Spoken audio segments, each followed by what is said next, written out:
மீன் குழம்புனாலே தேவாமிர்தம் தாங்க.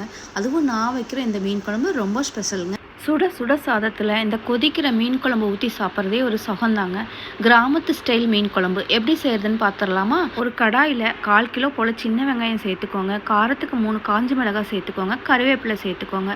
ஒரு பெரிய சைஸ் தக்காளியை சின்ன சின்னதாக நறுக்கி சேர்த்துட்டு இது எல்லாத்தையும் நல்லா வதக்கி விட்டுட்டு 1 ஸ்பூன் மஞ்சள் தூள், 2 ஸ்பூன் தனி மிளகாய் தூள் சேர்த்துக்கோங்க. 2 ஸ்பூன் தனியாத்தூள் சேர்த்துக்கோங்க. இது எல்லாத்தையும் நல்லா ஆற விட்டுட்டு அரைச்சி எடுத்துக்கலாங்க. அடுத்ததாக ஒரு பாத்திரத்தில் ஒரு குழிக்கரண்டி அளவு எண்ணெய் சேர்த்துருக்கேங்க.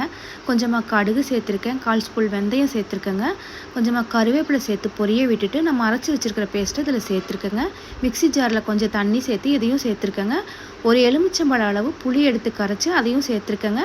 தேவையான அளவு உப்பும் சேர்த்துருக்கேன். இது எல்லாத்தையும் நல்லா கலந்து விட்டுட்டு ஒரு 10 நிமிஷம் மூடி போட்டு நல்லா கொதிக்க விட்டுருணுங்க. குழம்பு கொதிக்கிற இந்த டைமில் ஒரு மூடி தேங்காயும் 1 ஸ்பூன் சோம்பும் சேர்த்து அரைச்சி இதில் சேர்த்துக்கலாங்க. ஒரு 3 நிமிஷம் நல்லா கொதிக்க விட்டுட்டு எண்ணெய் பிரிய ஆரம்பித்தோடனையும் மீன்களை சேர்த்துக்கலாங்க.